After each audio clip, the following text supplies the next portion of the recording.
problem in late Hellenistic history, and most pernicious in the case of Cleopatra VII.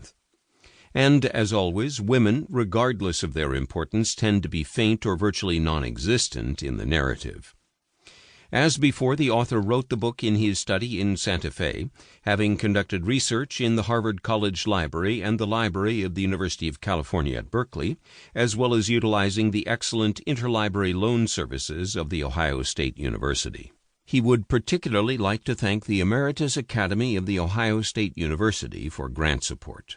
Among the many who assisted in the completion of this work, he would like especially to thank Stanley Burstein, David Brond, Emma Dodd of Numismatic Arts Classica, Amelia Dowler of the British Museum, Patrick Alexander Kreutz, Kenneth Lappeton, Lee Patterson, Letitia K. Roller, Lisbeth Thoresen, Stefan Vranke, and many others at Oxford University Press, Claudia Wagner and Wendy Watkins, and the Ohio State University Center for Epigraphical and Paleographical Studies.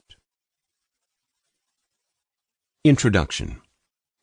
In early 63 BC, Mithridates the Great, king of Pontus, who ruled a territory that included most of the Black Sea coast, was in residence at his palace at Pantikapion, just north of the sea. For 30 years he had been fighting the Romans for dominance in Asia Minor and beyond, and although he had won numerous victories, the overall trajectory was one of steady defeat for the king as Roman power spread to the east.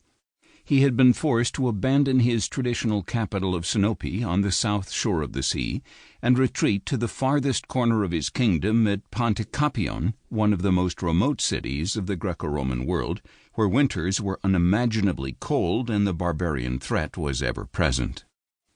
Many of his allies and much of his family had abandoned him. Although he planned an invasion of Italy by going up the Danube and south through the Alps, imitating his famous predecessor Hannibal, he devoted most of his time to botany and pharmacology in the long-standing tradition of scholarly royalty. But eventually he realized that he had no other options, and thus asked a bodyguard to kill him. Thus ended the career of one of the most remarkable leaders of classical antiquity, the man whom his younger contemporary Cicero called the greatest king since Alexander the Great.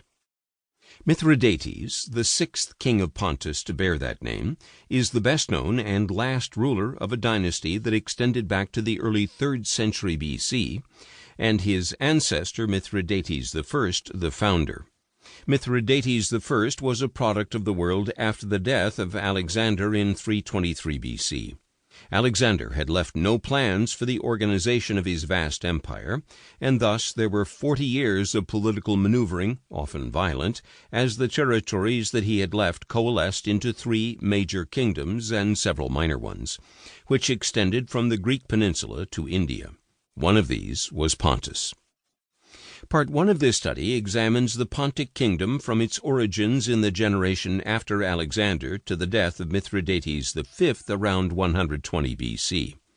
Mithridates I, the founder, probably descended from the Persian aristocracy, emerged as a follower of Alexander's successor, King Antigonus I Monothalmus, the One-Eyed, but eventually became a threat and had to flee for his own survival into the rugged mountains of northern Asia Minor.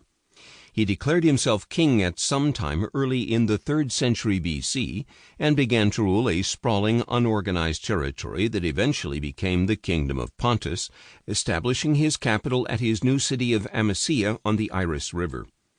In time, he acquired the port of Amastris on the Black Sea, which provided the emergent kingdom with an outlet to the rest of the world and resulted in significant economic benefits.